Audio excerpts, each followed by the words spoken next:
Hi all, welcome to Lumos academy. അപ്പോൾ ഇന്ന് നമ്മൾ കേരള റിനീജിയൻസ് ലീഡേഴ്സിലെ അയ്യങ്കാളിനെ കുറിച്ചിട്ടാണ് ഡിസ്കസ് ചെയ്യാൻ പോകുന്നത്. അപ്പോൾ സ്റ്റാർട്ട് ചെയ്യാം. അയ്യങ്കാളി 1863 ഓഗസ്റ്റ് 28 അദ്ദേഹം ജനിച്ചത്. ജന്മഗൃഹം പ്ലാവത്തറ വീട്, സ്ഥലം വെങ്ങാനൂര്. അച്ഛൻ്റെ പേര് അയ്യൻ, അമ്മ മാല, കുട്ടിക്കാല നാമം കാളി. എന്തൊക്കെയാണ്?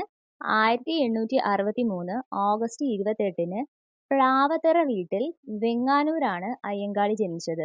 വെങ്ങാനൂര് ട്രിവാൻഡ്രത്താണ്. അച്ഛൻ്റെ പേര് അയ്യൻ, അമ്മ മാല, കുട്ടിക്കാല നാമം കാളി. ആളിക്കത്തിയ തീപ്പൊരി, കേരള സ്പാർട്ടക്കസ്, യജമാനൻ, പുലയരാജ, ഇന്ത്യയുടെ മഹാനായ പുത്രൻ, കമ്മ്യൂണിസ്റ്റ്. ഇദ്ദേഹത്തിന്റെ വിശേഷണങ്ങളാണ് ഇതെല്ലാം. ആളിക്കത്തിയ തീപ്പൊരി എന്നറിയപ്പെടുന്ന നവോത്ഥാന നായകൻ, കേരള സ്പാർട്ടക്കസ് എന്നറിയപ്പെടുന്ന നവോത്ഥാന നായകൻ, യജമാനൻ എന്നറിയപ്പെടുന്ന നവോത്ഥാന നായകൻ, പുലയരാജ എന്നറിയപ്പെടുന്ന നവോത്ഥാന നായകൻ. അപ്പോൾ പുലയരാജ എന്ന് അയ്യങ്കാളിനെ വിളിച്ചത് ആരാണ്? ഗാന്ധിജി. ഗാന്ധിജിയാണ് അയ്യങ്കാളിനെ പുലയരാജ എന്ന് വിശേഷിപ്പിച്ചത്. ഇന്ത്യയുടെ മഹാനായ പുത്രൻ എന്ന് അയ്യങ്കാളി വിശേഷിപ്പിച്ചത് ആരാണ്? ഇന്ദിരാഗാന്ധി. അപ്പോൾ പുലയരാജ എന്ന് വിശേഷിപ്പിച്ചത് ഗാന്ധിജി, ഇന്ത്യയുടെ മഹാനായ പുത്രൻ എന്ന് വിശേഷിപ്പിച്ചത് ഇന്ദിരാഗാന്ധി. കമ്മ്യൂണിസ്റ്റുകാരൻ, ഇന്ത്യയുടെ ആദ്യത്തെ കമ്മ്യൂണിസ്റ്റുകാരനായ വ്യക്തി എന്ന് അയ്യങ്കാളിയെ വിശേഷിപ്പിച്ചത് ആരാണ്? കെ നയനാർ. എന്തൊക്കെയാണ്?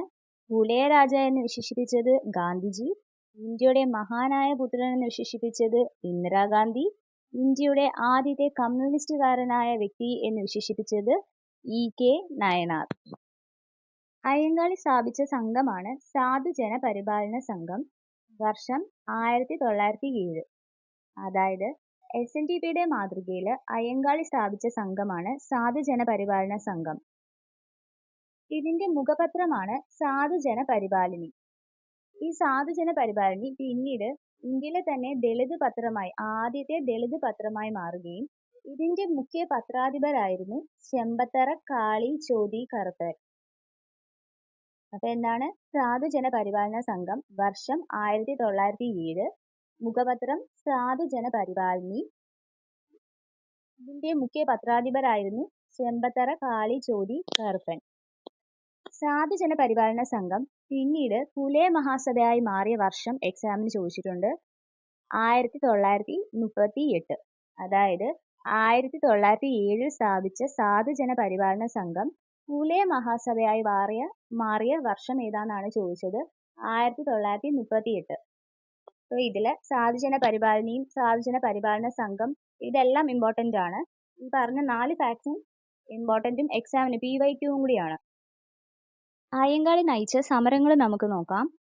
വില്ലുവണ്ടി സമരം 1893.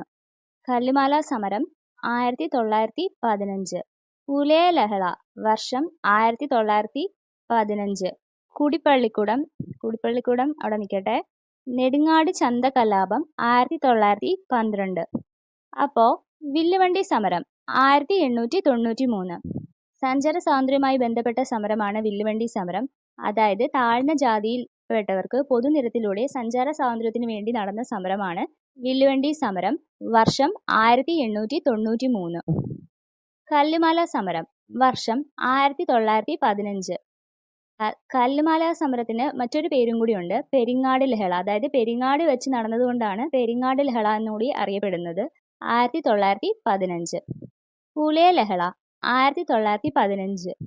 എന്താണ് പുലയ ലഹള? അതായത് പഞ്ചമി എന്നൊരു ദളിത് പെൺകുട്ടി സ്കൂളിൽ അഡ്മിഷൻ എടുക്കാൻ ചെന്നപ്പോഴത്തേക്ക് അത് നിരസിക്കുകയും അതിനെ തുടർന്ന് ആ സ്കൂൾ തന്നെ അഗ്നിക്കിരയാക്കിയ സംഭവമാണ് പുലയ ലഹള എന്ന് പറയുന്നത്. വർഷം 1915. ഈ സംഭവം നടക്കുന്നത് ഊരൂട്ടമ്പലം എന്ന സ്ഥലത്തായതുകൊണ്ട് ഊരൂട്ടമ്പലം ലഹള എന്ന പേരും ഇതിനുണ്ട്. പിന്നെ 90-ാം ആണ്ടിൽ നടക്കുന്നതുകൊണ്ട് 90-ാം ആണ്ട് ലഹള എന്നും അറിയപ്പെടുന്നു. അപ്പോൾ പുലയ ലഹള എങ്ങനെയൊക്കെ അറിയപ്പെടുന്നത്?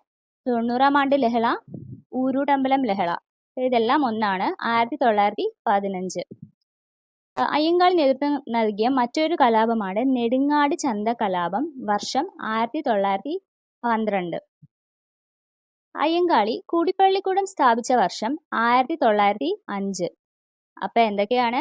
വില്ലുവണ്ടി സമരം 1893, കല്ലുമാല സമരം 1915, പെരിങ്ങാട് ലഹള എന്നും അറിയപ്പെടുന്നു, പുലയ ലഹള 1915, ഊരൂട്ടമ്പലം ലഹള 90-ാം ആണ്ട് ലഹള എന്നും അറിയപ്പെടുന്നു, നെടുങ്ങാടി ചന്ത കലാപം 1912. ഇതില് വില്ലുവണ്ടി സമരം, കല്ലുമാല സമരം, പുലയ ലഹള, കൂടിപ്പള്ളിക്കുടം ഈ 4ഉം ഇമ്പോർട്ടൻ്റ് ആണ്. എക്സാമിന് ചോദിച്ചിട്ടുള്ളതാണ്. PYQ ആണ്. തിരുവിതാംകൂറിൽ ശ്രീമൂലം പ്രജാസഭയിൽ അംഗമായ ആദ്യത്തെ ഹരിജനാണ് അയ്യങ്കാളി. വർഷം 1911. ഇദ്ദേഹത്തിന്റെ പേരിൽ അതുമാത്രമല്ല തുടർച്ചയായി 28 വർഷം ശ്രീമൂലം പ്രജാസഭയിൽ അംഗമായ ഏക നവോത്ഥാന നായകനും അയ്യങ്കാളി തന്നെയാണ്. ഇദ്ദേഹത്തിന്റെ പേരിൽ ഒരു നഗര തൊഴിലുറപ്പ് പദ്ധതി കേരള സർക്കാർ കൊണ്ടുവന്നിട്ടുണ്ട്. 2010 അത് നടപ്പിലാക്കിയത്. അയ്യങ്കാളി നഗര തൊഴിലുറപ്പ് പദ്ധതി. മരിച്ച വർഷം 1941 ജൂൺ 18. ഇദ്ദേഹത്തിന്റെ സ്മാരകം സ്ഥിതി ചെയ്യുന്നത് ചിത്രകൂടം, വെങ്ങാനൂര് എന്നാണ്. പ്രതിമ സ്ഥിതി ചെയ്യുന്നത് പാളയത്താണ്, വെള്ളയമ്പലം. ഇത് അനാച്ഛാദനം ചെയ്തത് ഇന്ദിരാഗാന്ധി.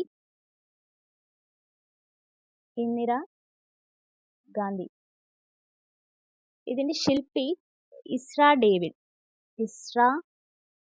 ഡേവിഡ്. അപ്പൊ എന്തൊക്കെയാണ്? 1911 ശ്രീമൂലം പ്രജാസഭയിലെ അംഗമായ ആദ്യത്തെ ഹരിജൻ.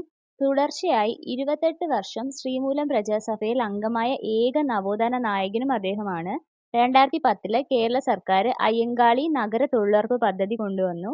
1941 ജൂൺ 18 മരണപ്പെടുന്നത്. അപ്പൊ ഇദ്ദേഹത്തിന്റെ ജന്മ തീയതിയും ജനിച്ച വർഷമെല്ലാം ഇമ്പോർട്ടൻറ്റ് പേഴ്സണാലിറ്റി ആയതുകൊണ്ട് ജനിച്ച വർഷവും അറ്റ്ലീസ്റ്റ് മരിച്ച വർഷമെങ്കിലും ഓർത്ത് വെക്കുക. പിന്നെ അദ്ദേഹത്തിന്റെ ജന്മസ്ഥലം ചോദിക്കാറുണ്ട്. വീട്, പ്ലാവത്തറ വീടൊക്കെ PYQ ആണ്. ഇസ്ര ഡേവിഡ്. ഇതെല്ലാം ഇമ്പോർട്ടൻ്റ് ആണ്. അടുത്തത് നോക്കാം. ഗാന്ധിജി അയ്യങ്കാളി സന്ദർശിച്ച വർഷം 1937. ഇമ്പോർട്ടൻ്റ് ആണ്.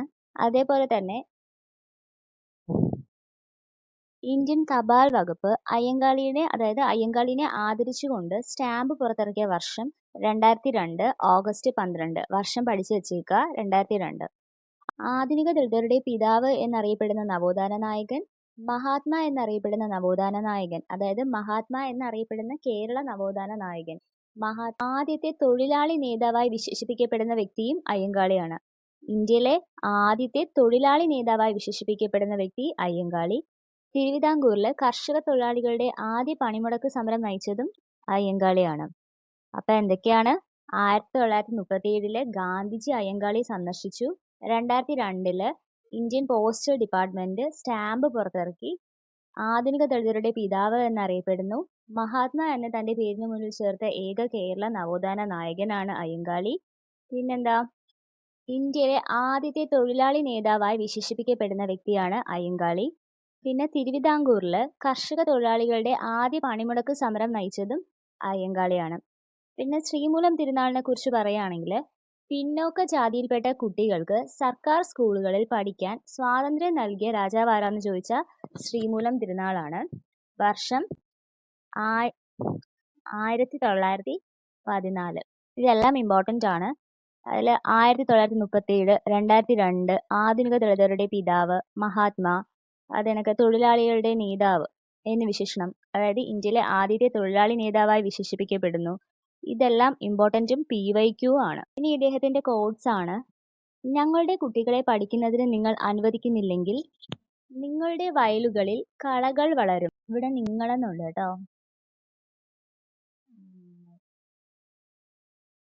നിങ്ങളുടെ വയലുകളിൽ കളകൾ വളരും എന്ന് പറഞ്ഞത് ആരാണ്? അയ്യങ്കാളി. എന്താണ്? ഞങ്ങളുടെ കുട്ടികളെ പഠിക്കുന്നതിന് നിങ്ങൾ അനുവദിക്കുന്നില്ലെങ്കിൽ നിങ്ങളുടെ വയലുകളിൽ കളകൾ വളരും എന്ന് പറഞ്ഞത്. അതേപോലെ തന്നെ ഞാനിതാ പുലയ ശിവനെ പ്രതിഷ്ഠിക്കുന്നു എന്ന് പറഞ്ഞത് ആരാണെന്ന് ചോദിക്കും. അയ്യങ്കാളി. അപ്പോൾ ഇത്രയേ ഉള്ളൂ അയ്യങ്കാളിനെ കുറിച്ചുള്ള ഫാക്ട്സ്.